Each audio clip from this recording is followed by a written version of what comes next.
I believe that we have a limited time here on Earth, and I believe that while we're here, we should do our best to respect the place that we live in.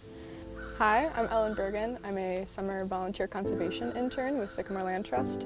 Sycamore Land Trust is a Bloomington-based land conservation organization.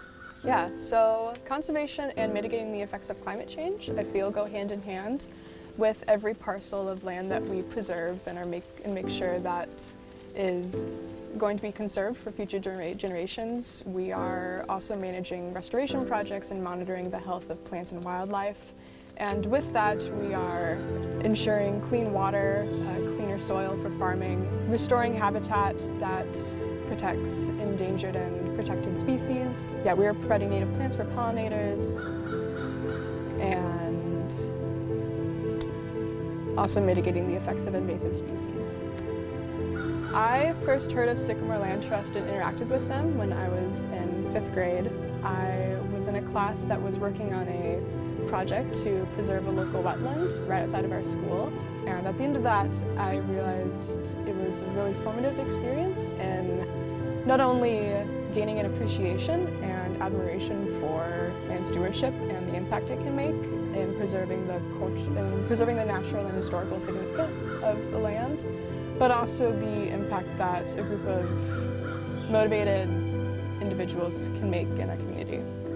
With us, a conservation project we feel is never completely done. Earlier this summer, a lot of my work was removing garlic mustard, which is an invasive species. And it seemed that we would get one property done. We would completely clean a property of garlic mustard, or at least like what we could find. You always know that there is still going to be more next year, or that you would think that you were done, you would pick a few, and then you turn around and there's an entire field full. And so in smaller conservation efforts like removing invasive species, you know it's never going to be completely finished. And also bigger projects like Sycamore just completed a boardwalk restoration at one of our most prominent and preserves, Bean Blossom Bottoms Nature Preserve. And so that was a 10-month or so long boardwalk project. And so we finished it and finally reopened the trail back in May, only for less than a month later a tornado to come through the preserve and completely destroy parts of the boardwalk.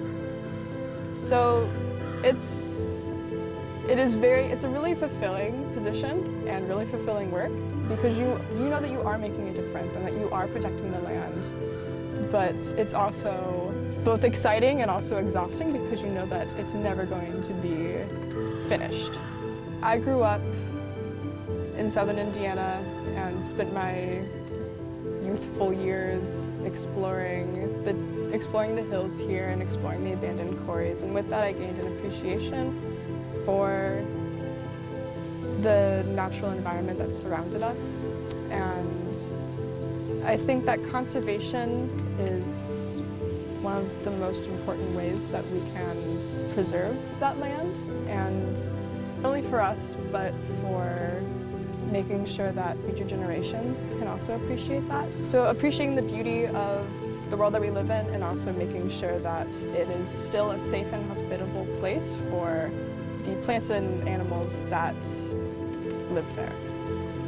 Our years are becoming a lot hotter and wetter, and we're seeing that through, especially this summer in particular, I think. We've had a lot more rain and a more severe weather. And one of those was the tornado that came through my hometown of Ellettsville about a month ago, that destroyed numerous houses and neighborhoods, and also impacted our conservation efforts by destroying a portion of our preserve and the boardwalk that we had been working on for about 11 months. And so not only it's the impacts of global warming, we're seeing them, and they are impacting the human lives that live here and also the natural environment that is here as well. But when it comes to it impacting our preserve, I mean, It was hard to see part of the boardwalk destroyed, a project that we had worked so long on. It was sad to see so many of the big trees that define the preserve fall over. But you know that that's just a part of that natural cycle, and there are still going to be critters and bugs and birds that find use out of those fallen trees, and life is going to continue on. It's just going to be a bit harder for us and that immediate impact that we were going to have to deal with.